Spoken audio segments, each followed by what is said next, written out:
and welcome back to another episode of Expand the Fires. This is your host, E2, but you know me by now already. That's right, the guy that likes rock and roll and a lot of fun. So, what we're going to do today, check it out.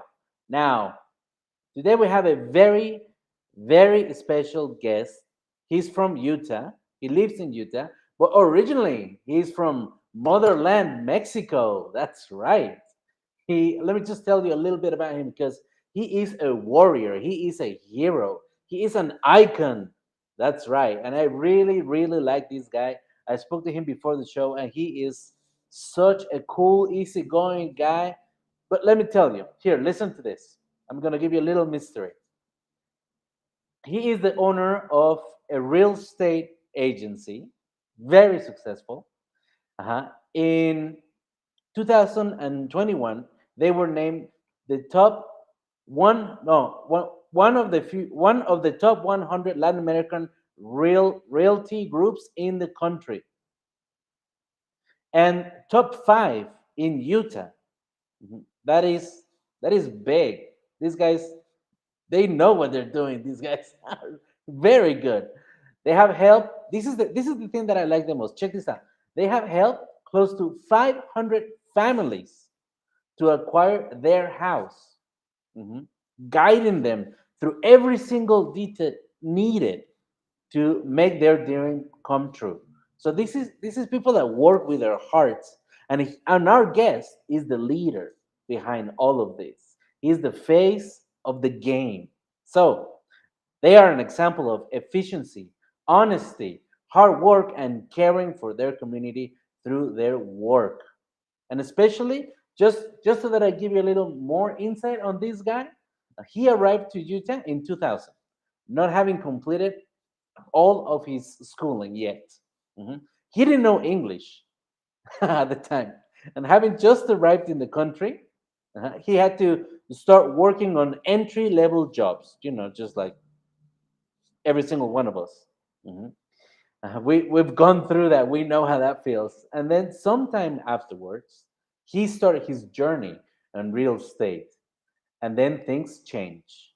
So he became the hero that we're going to be having today.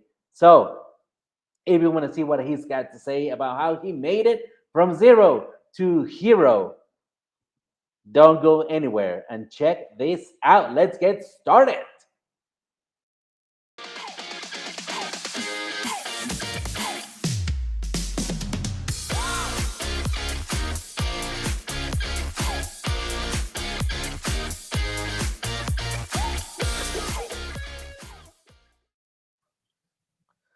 My man, Rodolfo Rangel, here in the show. People, get excited. Woohoo! Plus, it's the first time I've got a Mexican here. Oh my God. I It's know, I amazing. know. Thank you for inviting me. E2, thank you so much, man. I love having you here, man. You sound like an amazing guy. So I want you to tell us your story, how this journey began, where you're coming from, what you had to go through, and then the excitement, the satisfaction of be where you are, looking back and thinking about, that's where I come from. Right. So, first of all, I was born in Mexico City. My parents moved to Estado de Mexico, Hmm. and so in 2000, I went to school in Mexico. I wanted to try business, economy, and accounting, and I kind of didn't like neither. So when I decided to move to Utah, that was in 2020, to be with my parents because my dad has been in the U.S. since like 80s, going back and forth, and they decided to move back to the United States. And then I kind of wanted to be with them because they moved earlier. And then I was served a mission for the LDS Church for 2 years. And then I Nice. came back from my mission. I married my sweetheart that I Oh. met before in Mexico. We got married, and then I explained you before we started live that because of the language barrier, you have to do. I started the first job that I remember that I did in the U.S. was, the shingles that they put on the roof. Mhm. But this is for a commercial building. You know, back in the day, I don't know if they didn't have the lift to do it, but we had to kind of go like two levels up, carrying those shingles with your back. Can you imagine after the day of work, the pain? It was like a workout, but I was not used to it. I It's was like telling you, free subscription. I know, and I was telling you too that once we got married, we did a lot of things. We delivered those yellow pages books to the houses. So my wife would drive, and one of my cousins will pass me those ones, and I'll run to each house to put it on their step door. Wow. I even did some house cleaning. I mean, we did everything that we needed to do to get by. After a while, my brother-in-law that just finished his schooling in BYU, he's like, dude, don't get into schooling. Just get your license, your real estate license, and if you do it well, you're gonna make better money if you go to school. Wow. So I didn't go to school here in the U.S. Obviously, back in Mexico, going back, while I was going to school, I was working, and I used to work for a company called Ica Flor Daniel, which it was a marriage company from a Mexican company and an American company.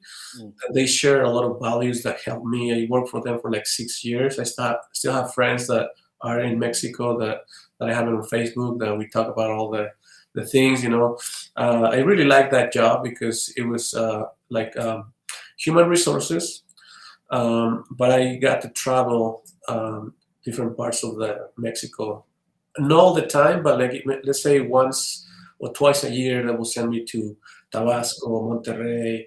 So it, Nice. it was nice because I was like, I started working when I was 18 up there, so it was Well nice done. because I got to travel. Everything paid off, so it was good. It was good, and then so that was when I started doing real estate. We have our firstborn. Right now, we have four kids, Well, um, and then two dogs. Um, those they count as kids too, right? Because those kind of kids. And yeah, we live in the south part of Salt Lake City, and yeah, we're working hard and nice. making our way to the American dream. Modest, modest, modest. Pretty good. So, it's I've doing so many interviews now and talking to so many different types of people. Uh, I find it very, very interesting that uh, I sit here and ask them, for you as an entrepreneur, some like a businessman that is successful, above average. Um, I asked him, what was it that made the difference for you? What was it that got you to success? And each one has their own story. But what it amazes me is that there, I would think that they would tell me, it was marketing, it was blah, blah, blah book of techniques of, how to sell stuff. None of that. They each one have something like the thing that you mentioned before the show. And I love for you to say what helped you in the moment of need, and then what you focused on later on to take your company to where it is. So please go ahead. Okay, so I'm gonna go back to a little bit where I started the real estate. Back in 2005. Obviously, I was also still learning the language. I was kind of getting used to the social everything here. I was telling you before we started it that in Utah back in 2005, between 2005 and 2008, we call them the wonder years because those years in real estate was where you will see someone walking on the street and they will qualify to buy a home. So you have tons of people buying and you have a lot of clients and you obviously will making a lot of money. Right. But I remember I was telling you too that in 2007, everyone knows about this, but what's it called, the market crash. and it was a really, really, really tough time. 80% of the agents left the real estate. I don't know if it's 80 or 70%, but somewhere around there. Everyone left. And obviously was because I was telling you, you were out of 100% that you were making on income, your income was reduced to like 30 to 20%. So obviously you couldn't make end means with that amount of money. So back then, I kind of continued doing the real estate, but it was really tough. I was telling you that you have to work 3 times harder to make what you were making before. Everything in the industry got really tough. People was hard to qualify. It was a really tough time. Hmm. Now I will share something really personal that I didn't share with you before, but something Please. something that kind of struck me was the one time, man, my dad stopped by to my house back in those days, opened the fridge, and we didn't have anything, dude, anything on our fridge. And I still remember my dad gave me $100. He said, "Hey, Wow. here, $100, go buy some stuff." And that's when everything clicked. I said, "Dude, what are you doing? Your family doesn't have the means. You're not doing what you're supposed to do." And it was a really, really, really tough time for the economy in the United States that we kind of navigated through. But because of that, I was thinking, well, I should do something else. So I started working for a friend of mine that has a booking firm. I was doing like stopping by with small business owners, obviously Hispanics, to hire so they can hire his services to for him to do his accounting. And so I started like doing something different to provide for my family. That went pretty well. My friend grew, like, had a lot of clients because I was just focusing on sales. He was focusing on the process, and he was doing a pretty good job. But then later on, like you said, when you have this thing that you are like an entrepreneur or you want to do something else, whatever you do is not enough. So you always try for more. So what I did, I was like, I mean, I like my job with him. I like the fact that I help people, but it's not something that is mine, or there is not something that I can say, well, I did. I can tell my kids, hey, you know, as you were growing up, we were able to do this. So back in 2017, I decided to say, well, do you really want to be an employee, or you want to be an entrepreneur, or you want to own your own business? Mhm. And the story that I share with you is kind of really intimate because it has to do with whatever you believe. You believe in God, you believe in, superior force, or whatever you want to name it. I asked for help. I said, what should I do? Because I was confused. And I still remember that day that said, start your own thing, do what you have to do. You start your own thing. That was 2017. Mhm. We're 2022. So I came back to real estate. But one of the things that I said, I'm going to come back to real estate, but I'm going to do things differently.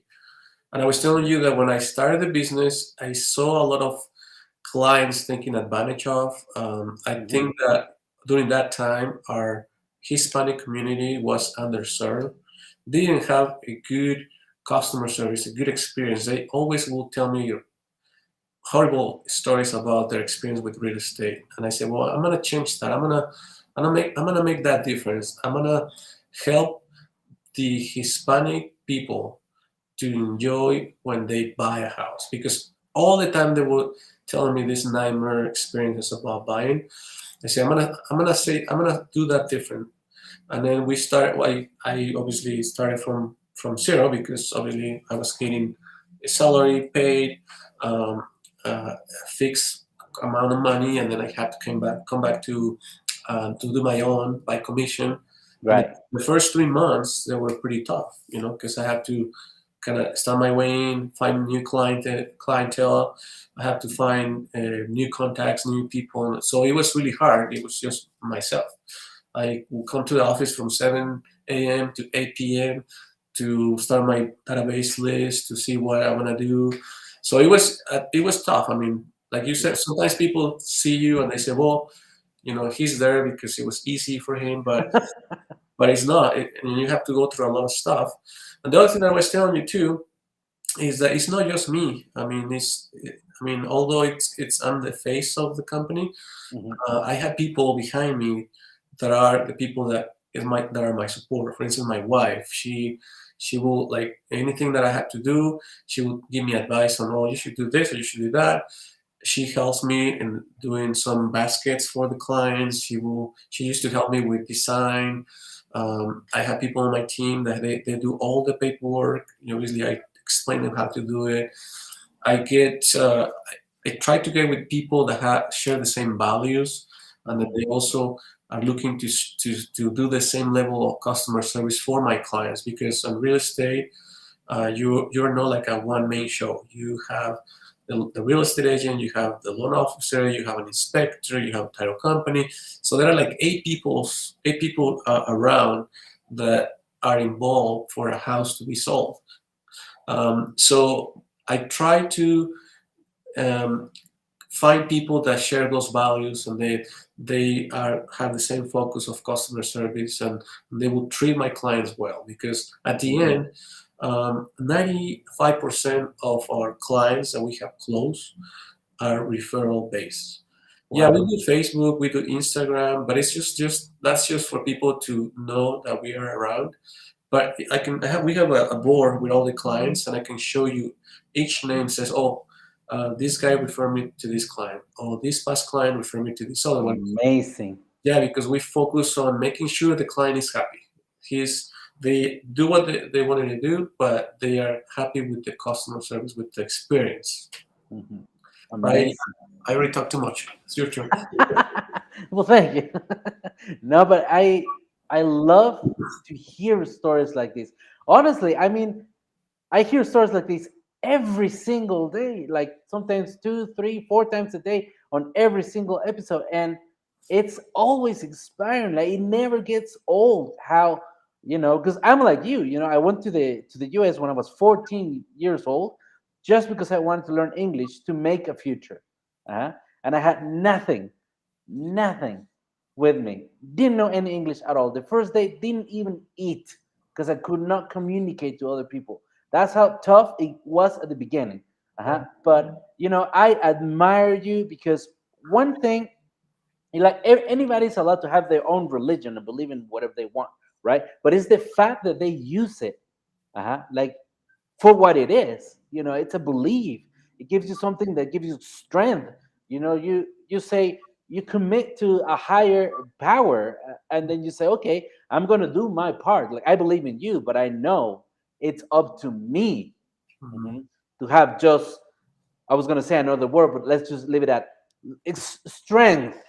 To Right. have the strength to just go and believe in something and just focus and go ahead and then make it. Not a lot of people have that, but you know what type of people have it? People that are courageous, like yourself. People that do not they don't like to just settle.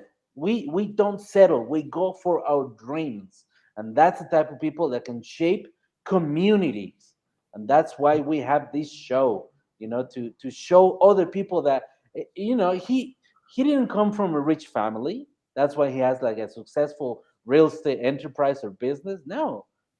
He is just Mhm. another regular Joe, like you, like anybody else, like myself, and to see people like you reach the status, just the respect, and also it's how you manage your company. You mentioned customer service, making the client feel that he's getting anything he needs, and like whatever we need to do to make him happy, to make it legal, to do it with honesty, with commitment, with love and care for another human being that you actually don't know, but you care enough for him to give him the service that he requires for him to be happy in his new house. I think I love that, man. Like Mhm. respect. Yeah, and one thing that I also like a lot, I don't know, people that know me, they say, well, I think you like to help people and you like to work as a team, and that's something. That's why if you see all our social media, we advertise ourselves, not like Rodolfo, Rangel, like men. No, we are a team. So we're a team of professionals. I love that. We're a team of people that are ready to help people. And that's something that I want to kind of project to everyone, that we're not just your regular salesman, because I respect sales, but one of the things that I like about real estate is although you do sales, but you're not actually selling because that's something that you need a place to live. Yeah, you need to find where you're gonna take your kids to school. You need to find somewhere you're gonna be close to your workplace. So you're just helping these people to accommodate their needs. You're not selling anything. It's funny because when I go show homes, I usually don't try to, hey, get this house because this is the best. No, no, no. I say, well, this is a house with this amount of square footage, it has this and that. I give them the basics. But once they walk in, they are the ones that tell me, I want to get this house. Please help me get this house. That's the house of my dreams. But it's the client that kind of pushes me to do the work. It's not that I'm pushing them or calling them, hey, when are you buying a house? Obviously, we call to check on our clients, right? But they are the ones that also that I didn't mention, but 90% of our clients are Hispanics. Nice. So we know we came from the same experience of leaving everything behind, learning a new language. We know how it feels. We share that um, the same experience, where I respect my Anglo real estate agents, but they sometimes they have lived there their entire life. They don't know what is out there outside of the country, so they cannot relate on that. So when you have clients that they just, oh, I just have 2 years being here, I want to buy my first home, so you kind of get excited for them because real estate it's one of the ways of wealth in the United States. If you buy a house and you have it for a couple of years, you will make a lot of money, or you will have a lot of money for your family, for you, for whatever. So I always also educate my clients. Say, if you're buying a house, you're not gonna get rich tomorrow. If you're gonna buy a house, it's a long-term investment, and then you're gonna see the benefit later on, not now. Because back in 2005 and six and seven, people will say, "Oh, buy a house and sell it later, and then you make $30,000." And then that was kind of the selling point. So we try to kind of also educate our clients because when they know their rights, and that's something that I also want to emphasize that I when I sit down with the client and us being Hispanics, sometimes we are kind of not afraid, but we're like, I don't trust you because I don't know you. You have some lack of trust. Mhm. And the thing that opens the people that I meet the first time, they open up like right away. I said, hey, listen, if you want to hire my services, just remember one thing: when you sign a contract with me, you are the boss. I'm not the boss. You tell me what to do. So if by any time you want to cancel or you want to say I fire you, you are the one that's firing me, not me to you. So they feel empowered. They say, well, okay, I'm the boss, so I'm gonna. So they open up. They say, okay, where do I sign? Because sometimes people are afraid to sign something that they don't know. It's a legal document. It's everything in English, so they don't know why they are signing. But once I tell them that, and I Yeah. show them, here are the rights that you have. You have to be loyal, trustworthy, confidentiality, all the stuff that we have to kind of comply with. They say, oh, okay, so he has to give me that. So they know, and then next time they will know that no one can just take advantage of them. So that's another thing that we do. We try to educate, having to have a positive experience buying, because that will end up of then telling their friends, hey, go with this guy because he's gonna do, bend, how do you say in English, bend over backwards, they say, right? Right. So we kind of do that. We try to do everything in our power to have them, see them happy, and that's kind of what I tell my team. Focus on making them happy, and they will make you happy with your referrals. Right. Because we don't do TV ads or radio ads. We just post stuff on social media just to share. But most of our clients come from referrals. That's what we have. That's amazing. It's actually an excellent, excellent example and story of how doing what you're supposed to be doing, honestly, with care, with love, you know, giving it to somebody else the way you want to receive it, Hmm. mhm, creates such an impact on the other human being, on your customer, that he cannot but bring you more people because he trusts you, not because you just, you know, said a lot of many nice words or were, this way or that way with him, but because from the heart you actually for real were legitimately trying to help him. You said that the purpose of of this live is to help other people, to give them some tips or ideas that will help them, right? I just want to share one for Sure. anyone that is thinking about doing real estate. I will just share an experience really quick, and I'll give you the advice. So I have this family of five, between brothers and sisters that came from Guanajuato, Mexico. Nice. So they bought their first home in a city called Magna. So obviously they were younger than 18, so they were single. Mm. So I helped them buy their first home. You know, I think it was 2005. I don't recall exactly the year, but a couple of years later, um, they um, they decided to, obviously, you know, they will do their own thing, and then they got, married or whatever. So they wanted to sell the house to be able to everyone buy their own. Hmm. So I still remember that we were short $1,000 on the sale because they, back in the day, the prices were lower and the crisis and stuff.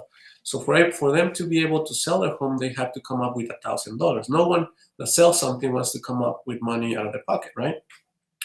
So, so I said, "Don't worry, I'll pitch in with $1,000. I'm gonna make less money, but it's fine. Because I want you to go and do your own thing."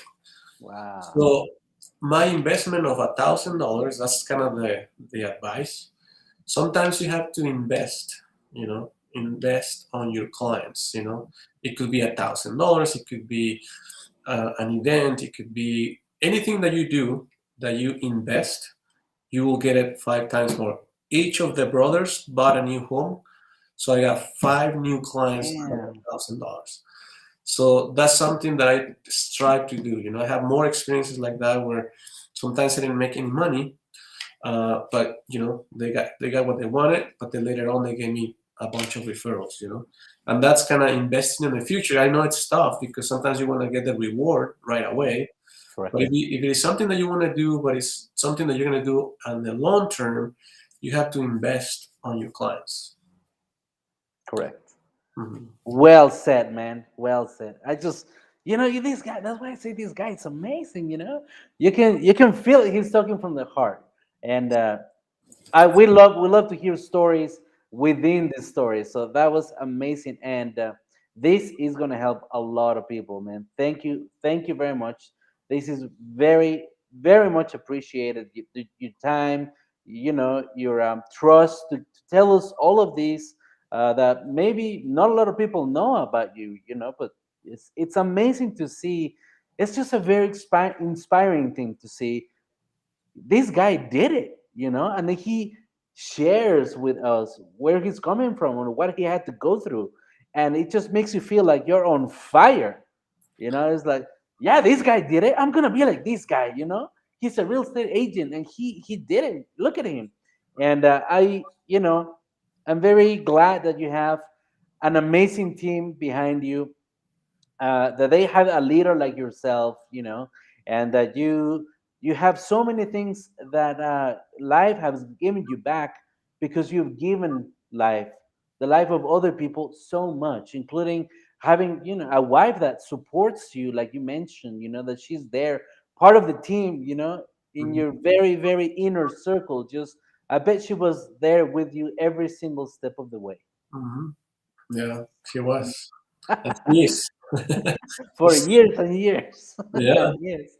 So, man, you are a lucky man because you've given so much happiness and joy and honesty, and you did it from the heart. You committed to something. You didn't know what was going to happen at the beginning, but here you are enjoying success, and we appreciate everything that you said to us, everything that you shared with us today. It was great to have you here, my friend. So thank you very much. Just one more thing, because Go ahead. we're doing this in English. I here in Utah we have to do some disclaimers, and I'll do the disclaimer, but also I'll share you the experience. Sure. Rangel Real Estate, it's a team that belongs to a brokerage called Utah Key Real Estate. So we're like a little team under like a big umbrella called Utah Key. And that's the other thing that I decided to join Utah Key because they share our own beliefs that, customer is first, be honest with the client. And our brokers are the same. They always are doing charity events. So I try to be with people that are doing more than me or they have more experience than me so I can learn at the same time, but also I can share the same beliefs. So that was like a disclaimer with also a little bit of a story. Don't Well, want to thank get, you very much for that too. I want to get in trouble and uh, with anyone. Good, good. Well thought. Well thought. Good, good. Clever, clever guy. Clever guy. All right. So good. So to everybody watching us or listening to this, whether right now or in the future, just remember that this show is for you. We want to give you tools, tips, and stories that inspire you and help you reach the success that you want to achieve, that you're dreaming. Take your company or business to as high as you want it, and yeah, because success is there, brother. All you need to do is, get the correct mindset, reach within you and know what you want to do, why you want to do it, and just go have faith, go for it, work hard, do it ethically, and it will come true. It's not going to happen overnight, but look at this guy. He did it, as well as the many other special guests that we had. They all pretty much have a similar story, which is amazing. So don't forget to check our website at expandifiers.com and stay tuned for more of this advice, more of these amazing stories like Rodolfo's that I love to have you on the show, man. I want to have you again later on in a few months or something. We Anytime. can, yeah, it was just another Mexican in the show is good, you can feel Mexican power. All right, we're gonna leave you guys. Thank you, Rodolfo. Have a great day, man. Thank you, man. Bye bye. Take care.